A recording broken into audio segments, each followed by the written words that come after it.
हरे कृष्ण। एक छोटा सा बच्चा था 8-9 वर्ष का। एक बार उसने अपनी माता से एक सवाल पूछा कि माँ, हम इस गांव में रहते हैं, इस राज्य में रहते हैं, तो यहाँ का सबसे बड़ा कौन है? मैं उस बड़े के दर्शन करना चाहता हूँ, उनसे मिलना चाहता हूँ। माँ ने कहा, बेटा, जो हमारा गांव, जो ये राज्य है, ये पूरे राज्य का कोई अगर कोई बड़ा है तो वो यहाँ का राजा है। माँ, फिर मैं उस राजा से मिलना चाहूँगा और मैं उस राजा को एक बार देखना चाहूँगा। माँ ने कहा, बेटा, अभी तू छोटा है और हम राजा तक कहाँ पहुँच पाएंगे? तुम्हें पता है राजा का महल यहाँ से कितना दूर है और तुम कैसे देख पाओगे? उस राजा से रोज हजारों लोग मिलते हैं, हम कहाँ उससे मिल पाएंगे? और तुम तो एक छोटे से बच्चे हो। नहीं माँ, मुझे मिलना है। नहीं माँ, मुझे राजा से मिलना है, मुझे उस राजा को देखना है, मैं राजा को देखना चाहता हूँ। तो माँ ने सोचा बच्चे की जिद है, 8-9 वर्ष का बच्चा है, बड़ा समझदार बच्चा था।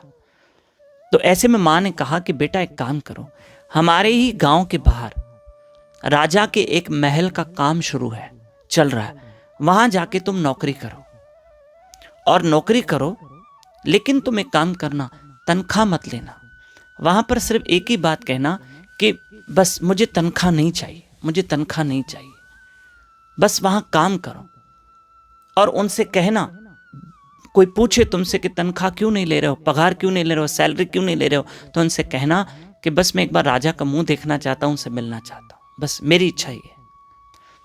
तो लड़का राजा के महल में, जो गांव के बाहर राजा के महल का काम चल रहा था, लड़का वहां गया, भाई मुझे कोई कामकाज दो। तो वहां पर उसको भी कामकाज दिया गया। महल में वो काम कर रहा था, महल का जो कंस्ट्रक्शन का काम चल रहा था, महल निर्माण का कार्य चल रहा था। लड़का काम करे। 1 महीना पूरा हुआ, 1 महीना पूरा हुआ तो सबको तनख्वाह बांटी जा रही थी, मंत्री तनख्वाह बांट रहा था, लड़के ने नहीं ली। बोला मैं पगार नहीं लूंगा, मुझे नहीं चाहिए। ठीक है, उसको समझाया गया, भाई तुम्हारी इतनी पगार है, बोला नहीं चाहिए। दूसरा महीना काम किया, बोला पगार, बोला नहीं चाहिए। तीसरे महीने काम किया, ऐसे 6 महीने तक लड़के ने काम किया, बच्चे ने 6 महीने तक पगार तनख्वाह न ले। आखिर मंत्री ने उसको रोक लिया, पगार क्यों नहीं ले रहे हो? बोला मुझे नहीं चाहिए पगार। आखिर क्यों नहीं ले रहे हो? बोला मैं राजा का मुंह देखना चाहता हूँ, बस राजा से मिला दो, मुझे मेरी पगार मिल गई। मंत्री ने सोचा बड़ा सुंदर बालक है, उसका भाव बड़ा सुंदर है, ये राजा को मिलने के लिए, देखने के लिए पगार नहीं ले रहा है।